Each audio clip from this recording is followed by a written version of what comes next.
Assalamu alaikum, Pastor. How are you? Walaikum salam. Alhamdulillah, doing well. How about you? Very good, alhamdulillah. We have a lot of issues and things to think about here at the center. There always are.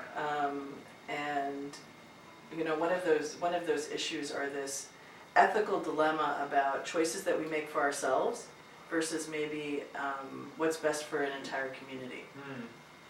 And sometimes that's a dilemma. In other words, as a Muslim, I choose not to drink. Yeah. But yet, is banning alcohol in America a reasonable proposition? Yeah, I think it's an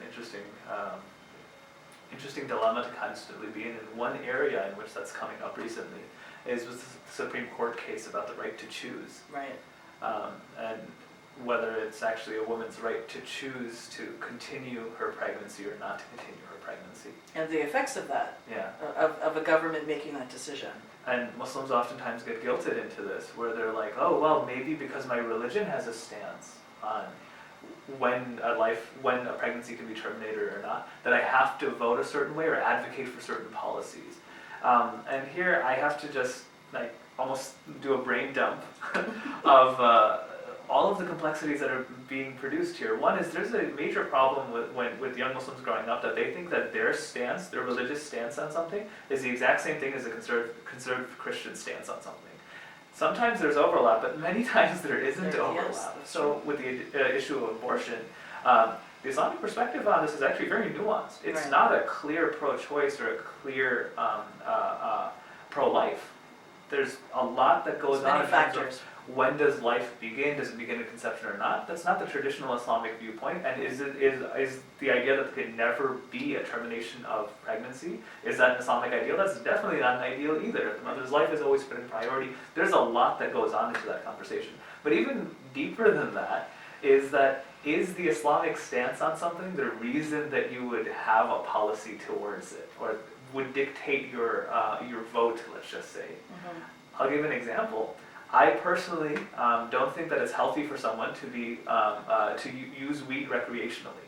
Yeah, the legalization of marijuana. But I legally support the decriminalization of marijuana. Right. And the reason for it is, and these aren't inconsistent positions in my book, because I see the effects of what criminalization of marijuana does, and it targets communities of color. Mm-hmm.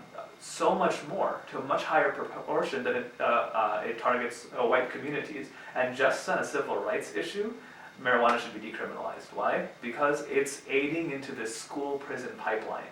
Agree. And that needs to be taken apart. So that's why, regardless of what my Islamic belief is on the use of recreational marijuana, my point is it should be decriminalized. And I think the exact same thing can be said about someone being pro-choice or pro-life. It's more complicated than just what does your religious tradition say about it. It could be what are the consequences of that decision.